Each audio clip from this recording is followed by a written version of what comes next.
इस संसार को बनाने वाली उस महान शक्ति को मेरा नमन है। किसी ने मुझसे पूछा कि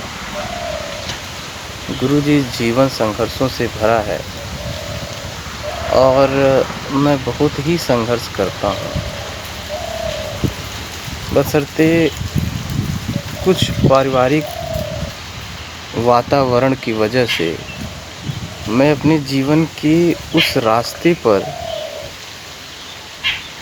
नहीं पहुंच पाता हूं जहां मैं जाना चाहता हूं। पहुंच भी जाता हूं तो कभी कभी चीज़ें मन मुताबिक नहीं होती हैं, मनस्थिति के अनुसार नहीं होती हैं। तो एक छोटी सी कहानी के साथ मैं अपनी बात पूरी करना चाहूँगा। एक व्यक्ति था, वो दूर जाता था व्यापार करने और बहुत अच्छी उसकी ज़िंदगी चल रही थी।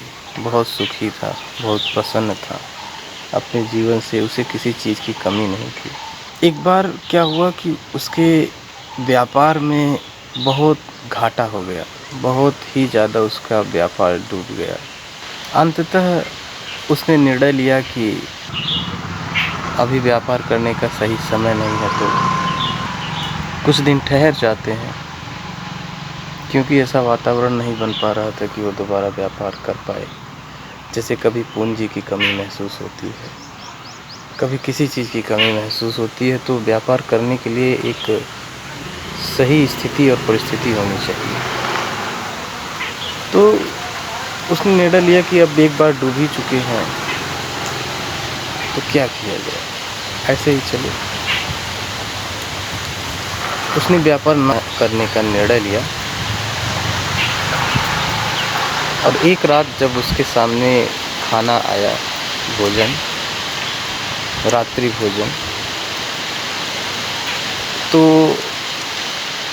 उसने निवाला लिया और मुंह में जैसे ही डाला वो चिल्ला पड़ा अपनी पत्नी के ऊपर कि ये कैसा बेस्वाद खाना बनाया है।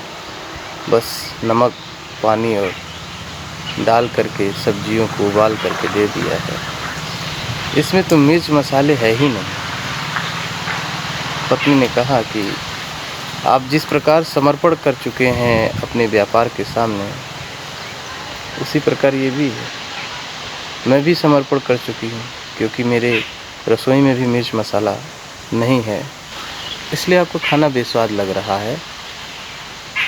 अब सारी बातें उस व्यापारी को समझ में आ गई, बहुत अच्छी तरह से समझ में आ गई सारी बातें, कि जीवन कुछ इसी तरह का है कि उसमें जब तक मिर्च मसाले ना हो, जब तक उतार चढ़ाव ना हो, जब तक गाड़ी पटरी से उतरे ना, जब तक तकलीफ़ें ना आए, जीवन का मज़ा नहीं है। जीवन का मज़ा लेना है तो उसमें मिर्च मसाले होने चाहिए, उसे बेस्वाद मत होने दो। अगर वो बेस्वाद हो गया तो बेस्वाद चीज़ कोई भी अच्छी नहीं लगती।